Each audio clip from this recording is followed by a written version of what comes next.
कड़ाके की ठंड पड़ रही थी। बाहर मूसलाधार बारिश हो रही थी, जिससे गलियों में कीचड़ और पानी भर गया था। इसी गांव के एक पुराने टपकते हुए मकान में सुमित्रा अपने 2 बच्चों, बेटी कावेरी और बेटे बंटी के साथ रहती थी। सुमित्रा के पति का देहांत कुछ समय पहले ही हुआ था। घर की छत की तरह ही सुमित्रा की हिम्मत भी अब जवाब दे रही थी। वो अक्सर सोचती कि जितनी जल्दी उसकी बेटियों के हाथ पीले हो जाएं, उतना अच्छा है। उस दिन बारिश बहुत तेज थी। पंडित गिरधारी लाल छाता ओढ़े कीचड़ से बचते हुए सुमित्रा के घर आए। वो ठंड से ठिठुर रहे थे। पंडित जी, मैंने आपसे कितनी बार कहा है कि कावेरी के लिए कोई अच्छा रिश्ता देखिए।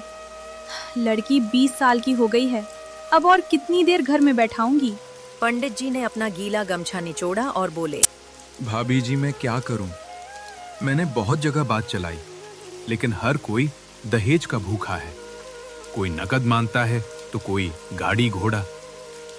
पंडित जी, आप तो जानते ही हैं, हमारे घर में अब कोई कमाने वाला मर्द नहीं है। मैं दूसरों के घरों में चूल्हा चौका करके जो कमाती हूँ, उससे तो बस 2 वक्त की रोटी और घर का किराया ही निकल पाता है। ऐसे में हम दहेज कहाँ से देंगे? पंडित जी ने इधर उधर देखा और दबी आवाज में बोले, भाभी जी, एक रिश्ता है, लेकिन लड़के की उम्र थोड़ी ज्यादा है, लगभग 52 साल। नाम दिवाकर है, सरकारी नौकरी है, पैसे वाला आदमी है। उसकी पहली पत्नी का देहांत हो चुका है और उससे 2 बेटे भी हैं। घर में एक विधवा बहन भी रहती है। उम्र जरूर ज्यादा है, पर घर भरा पूरा है। तुम्हारी बेटी राज करेगी। सुमित्रा का दिल बैठ गया। लेकिन पंडित जी, उम्र बहुत ज्यादा है, लोग देखेंगे तो क्या कहेंगे? बाप की उम्र का आदमी है। लोगों का काम तो कहना ही है भाभी जी।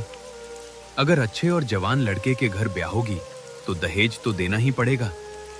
आजकल बिना लेन देन के कौन शादी करता है? और आपके पास तो खुद के इलाज के लिए भी पैसे नहीं है, दहेज कहां से दोगी? सुमित्रा ने बाहर होती मूसलाधार बारिश को देखा, जो उसके जीवन के तूफान जैसी ही थी। आप ठीक कह रहे हैं पंडित जी, हमारे पास तो फूटी कौड़ी नहीं है। आप बात पक्की कर दीजिए, कम से कम बेटी को छत और रोटी तो नसीब होगी। कुछ ही दिनों बाद कोहरे और ठंड के बीच कावेरी का विवाह दिवाकर से हो गया। दिवाकर सरकारी बाबू था। उसके 2 बेटे थे, नितिन और पंकज। घर की सारी देखरेख दिवाकर की विधवा बहन विमला करती थी, जो स्वभाव से बहुत तेज थी। एक शाम बहुत ठंड थी। नितिन अपनी माँ, जो अब नहीं थी, को याद कर रहा था। तभी दिवाकर घर के अंदर आया। उसके हाथ में कावेरी के लिए कुछ तोहफे थे। दिवाकर कावेरी को खुश रखने के लिए रोज कोई न कोई तोहफा लाता, कभी ऊनी शॉल, कभी गर्म जुराबें। लेकिन कावेरी न जाने क्यों दिवाकर के पास बैठने और हंसने बोलने में संकोच करती थी। इसका कारण ये था कि अब तक जिस उम्र के आदमी को वो पिता समझकर इज्जत देती थी, सिर झुकाकर निकलती थी, आज उसी उम्र का आदमी उसका पति था। वो उसे प्रेम की नहीं, सम्मान की वस्तु समझती थी। वो दिवाकर के सामने आते ही सिकुड़ जाती थी। दिवाकर ने हंसते हुए कहा, अरे भाग्यवान, तुम मुझे देखकर ऐसे भागती हो जैसे मैं कोई डरावना जीव हूँ। मैं तुम्हारा पति हूँ। अगर तुम ऐसे ही शर्माती रही तो गृहस्थी कैसे चलेगी? तुम अब इस घर की मालकिन हो, जो मन में आए वो करो। दिवाकर ने अपनी बहन विमला को आवाज दी और घर की चाबियां लेकर कावेरी के हाथों में दे दिया। विमला, अब से तुम घर के कामकाज में नहीं पड़ोगी। जिस चीज की जरूरत हो कावेरी को बोल दिया करो।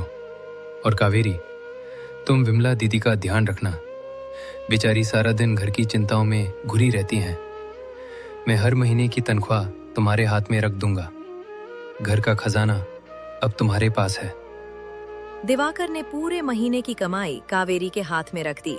उसे लगा कि पैसों की गड्डी देखकर कावेरी खुशी से झूम उठेगी। उधर दिवाकर की बहन विमला का पारा चढ़ गया। वो मोहल्ले की औरतों के साथ बैठी अंगीठी ताप रही थी और कावेरी की बुराई शुरू कर दी। अरे, जब से आई है मालकिन बनी बैठी है, एक एक पैसे का हिसाब डायरी में लिखती है। मैं कभी अपनी जरूरत के लिए थोड़े बहुत पैसे मांग लूं तो 100 बहाने बनाती है। 3-4 बार मांगो तब जाकर पैसे निकालती है। पता नहीं मेरे भाई को बुढ़ापे में इस कल की छोकरी से शादी करने की क्या सूझी थी। कोई मेल भी तो हो। देखने में उसकी बेटी लगती है। अपनी शादी ना करके बच्चों की शादी कर देता तो अच्छा रहता। अच्छा चल बहन, मैं चलती हूँ। पता नहीं वो घर में क्या गुल खिला रही होगी। बच्चे स्कूल से भीगते हुए आने वाले होंगे। देखूं खाना बना है या नहीं, कहीं मेरे भतीजे भूखे ना बैठे रहें। उस दिन से विमला कावेरी से जलने लगी थी। जब से दिवाकर ने कावेरी को खजांची बना दिया था, विमला हर वक्त उसे ताने मारती। एक दिन तूफानी हवा चल रही थी। कावेरी छत पर कपड़े उतारने गई थी। विमला नीचे से चिल्लाई, अरे न लाज है न शर्म, इस तूफान में छत पर क्या कर रही है? लोग देखेंगे तो क्या कहेंगे कि कल की आई बहू छत पर चढ़ी डोल रही है। कावेरी नीचे आई। उसके बाल और कपड़े बारिश की फुहार से भीगे हुए थे। दीदी, मैं कपड़े लेने गई थी। आंधी बहुत तेज थी, कपड़े उड़ न जाए इसलिए उतार लाई। मैं क्या जानती थी आप नाराज होंगी। अरे मुझे बुला लेती, मैं क्या मर गई थी। लेकिन तुझे तो बस दूसरों को दिखाना है। घर का सारा काम पड़ा है। बच्चे स्कूल से आने वाले हैं, उनके लिए खाना पकाया है कि नहीं? सुबह से कपड़े धो रही थी, अभी फ्री हुई हूँ। अब खाना ही बनाने जा रही हूँ। 2 जोड़ी कपड़े धोने में सुबह से दोपहर कर दी। किसी बात की कोई फिक्र ही नहीं है, ना बच्चों की ना दिवाकर की। खुद तो दिन भर खाती रहती है और बच्चों को भूखा मारती है। आज उनकी सगी माँ होती तो कलेजे से लगा कर रखती। जब से पैसे तेरे हाथ में आए हैं, बच्चों को 1 फूटी कौड़ी नहीं देती। पहले बच्चे 1 रुपए की चीज खा लेते थे, अब तरसते हैं। कावेरी चुपचाप विमला की कड़वी बातें सुनती रही। वह कभी पलटकर जवाब नहीं देती थी, बस अपने कमरे में जाकर रजाई में मुंह छिपाकर रोती और अपने नसीब को कोसती। लेकिन विमला को उस पर बिल्कुल तरस नहीं आता था।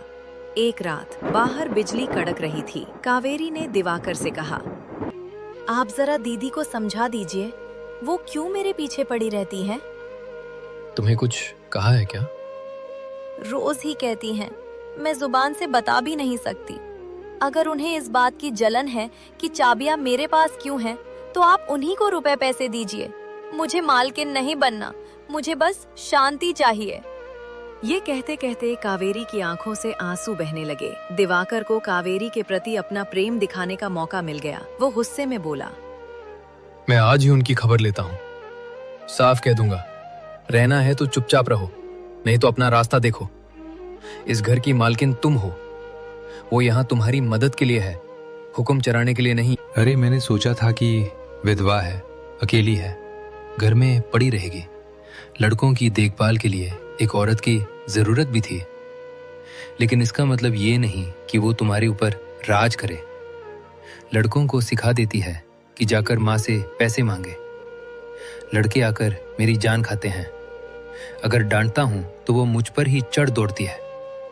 मुझे समझती है कि मैं अपने ही बच्चों से जलता हूं।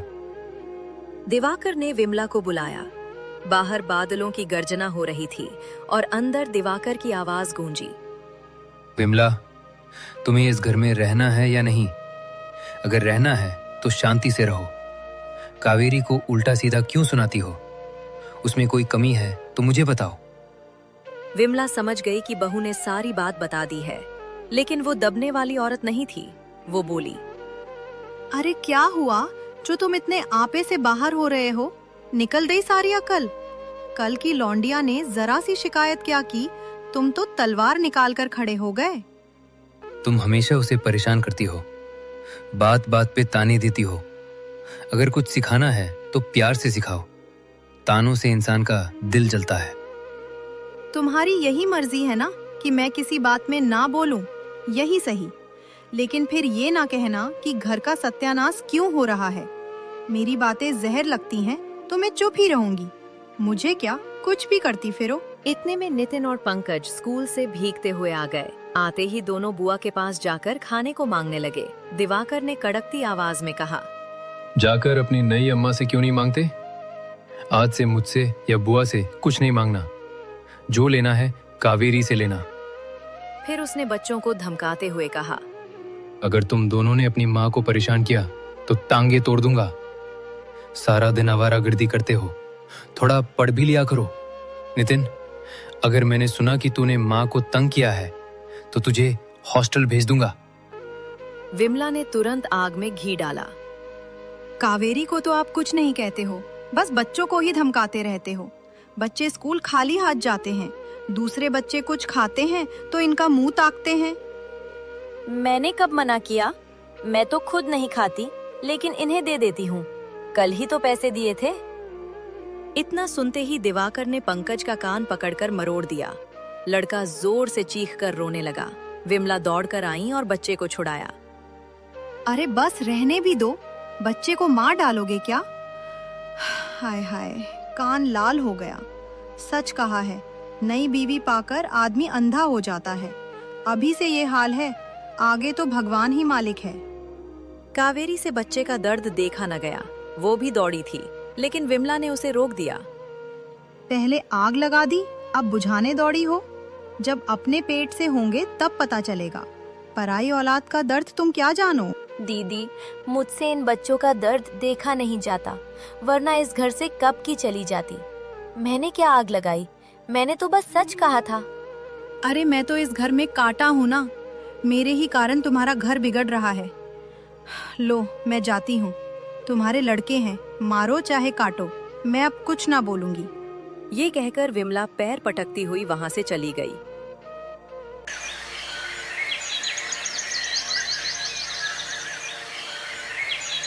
एक दिन बारिश के मौसम में दिवाकर का एक पुराना दोस्त सुरेश उससे मिलने आया।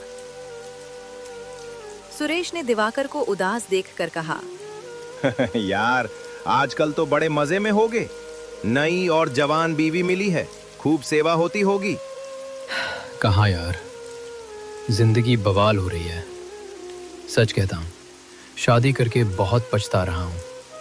सोचा था बुढ़ापे में सहारा मिलेगा, 2-4 साल मजे से कटेंगे, लेकिन ऐसा लगता है कि बहुत बड़ी गलती हो गई। भाई तुम भी क्या बात करते हो?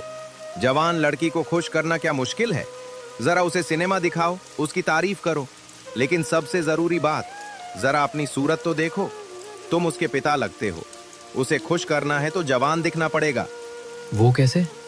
अरे शहर में एक नया डॉक्टर आया है, वो बुढ़ापे के सारे निशान मिटा देता है, बालों को काला कर देता है, चेहरे की झुर्रियां गायब कर देता है, आदमी का हुलिया ही बदल देता है। लेकिन फीस क्या लेता है? अरे फीस की क्या चिंता, 1000 से 1500 रुपए लेगा। सोचो, अगर तुम जवान दिखोगे, आंखों में सुरमा, बालों में खुशबूदार तेल और थोड़ी शायरी करोगे तो वो तुम्हारी दीवानी हो जाएगी। 1 महीना ये नुस्खा आजमा कर देखो। दिवाकर ने उस वक्त तो बात हंसी में उड़ा दी, लेकिन ये बात उसके मन में घर कर गई। उस दिन से वो जवान दिखने के लिए तरह तरह के जतन करने लगा। बालों को रंगने लगा, चेहरे पर क्रीम पाउडर लगाने लगा। जब भी कावेरी से बात करता तो फिल्मी शायरी सुनाता। दिवाकर की ये चाल कुछ हद तक काम कर गई। कावेरी उसे खुश रखने के लिए मुस्कुरा देती। एक दिन दिवाकर ऑफिस से जल्दी घर आ गया। बाहर घना कोहरा और बूंदाबांदी थी। उसने देखा कि कावेरी अपने कमरे के दरवाजे पर खड़ी नितिन, बड़े बेटे, का इंतजार कर रही थी। दिवाकर ने मुस्कुराते हुए कहा, आज मेरा इंतजार हो रहा था। नहीं, मैं तो नितिन की राह देख रही थी। वो अभी तक स्कूल से नहीं आया। मौसम इतना खराब है, उसे भूख भी लगी होगी। दिवाकर का चेहरा उतर गया। थोड़ी देर में नितिन आया। कावेरी ने तुरंत थाली लगाई और नितिन को दी। ले बेटा, खा ले। नितिन खाना लेकर अपने कमरे में जाने लगा। दिवाकर को ये देखकर अजीब सी जलन हुई। वो चिढ़कर बोला, ये तुम्हारे पास खाने पीने की चीजें मांगने क्यों आता है? इसे यहाँ मत आने दिया करो, विमला के हाथ भिजवा दिया करो।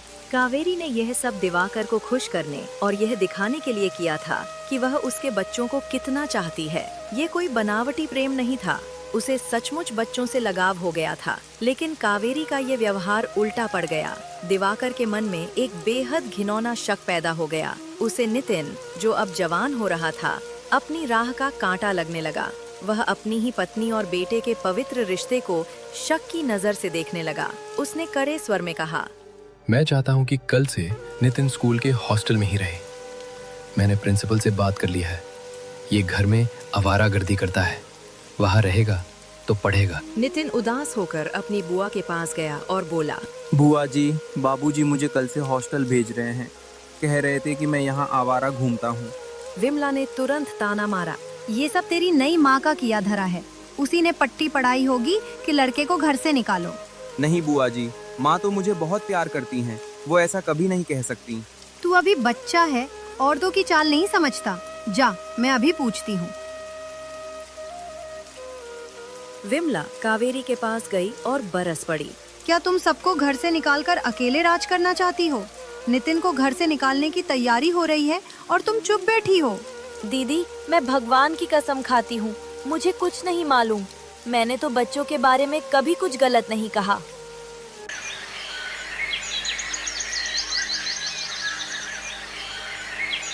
अगले ही दिन भारी बारिश के बीच दिवाकर नितिन को हॉस्टल छोड़ आया। हॉस्टल की सीलन भरी दीवारों और अकेलेपन ने नितिन को तोड़ दिया। वो अपनी माँ कावेरी को याद करके बहुत रोता, न कुछ खाता न पीता। कुछ ही दिनों में उसका शरीर सूख कर कांटा हो गया। जब ये बात कावेरी को पता चली तो वो तड़प उठी। उसने छोटे बेटे पंकज से कहा, पंकज, तू स्कूल जाकर भैया को बुला ला, कहना माँ बुला रही हैं, वो बीमार ना हो जाएं।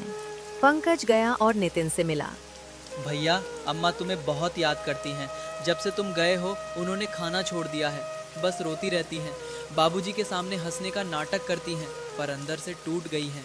नितिन समझ गया। वो खुद से कहने लगा, बाबूजी को मुझ पर शक है, शायद इसीलिए उन्होंने मुझे घर से निकाला।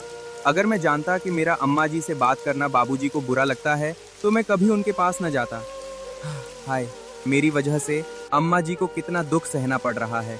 नितिन की तबीयत बहुत बिगड़ गई। उसे ठंड लग गई और तेज निमोनिया हो गया। डॉक्टरों ने जवाब दे दिया। जब यह खबर दिवाकर को मिली तो उसके पैरों तले जमीन खिसक गई। वह अनर्थ जिसकी उसने कल्पना भी नहीं की थी अब उसके सामने खड़ा था। वह आग जो उसने अपनी जवानी के शौक और शक में जलाई थी अब उसके घर को जला रही थी। दिवाकर बदहवास होकर हॉस्टल भागा। बाहर तूफान अपने चरम पर था। बिजली कड़क रही थी। जब वह वहां पहुंचा तो देखा नितिन बिस्तर पर पड़ा है, सांसें उखड़ रही हैं।